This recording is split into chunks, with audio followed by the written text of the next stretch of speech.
the greatest Prime Minister of India, Sir Mr. Narendra Modi.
Narendra Modi đầm reng rõ xe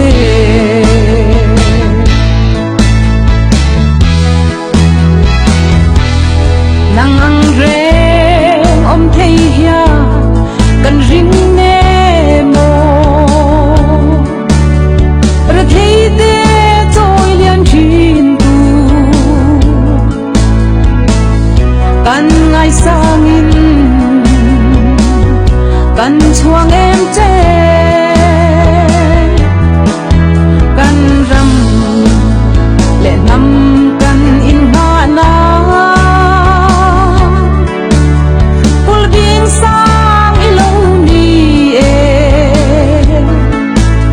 vo bi rin om na kan lang je kan thin lung in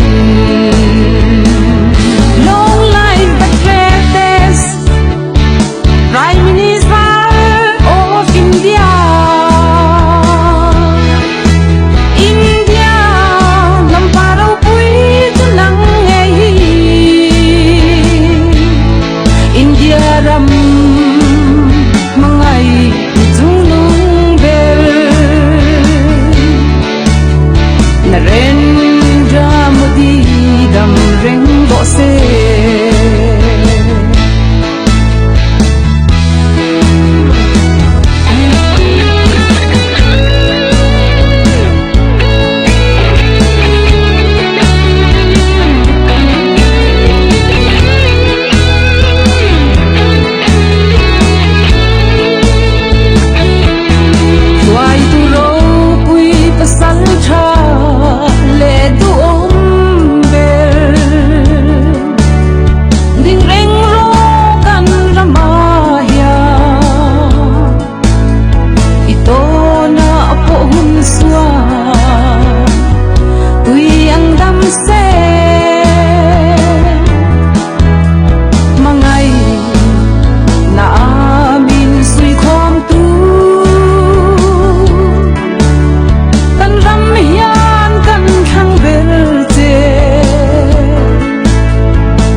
lepas parmo tunang ngehi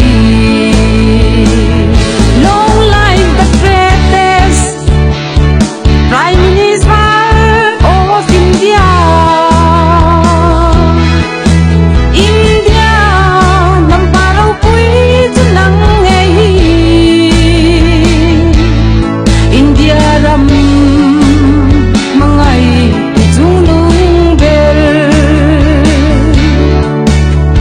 Narendra Modi đầm reng rõ xe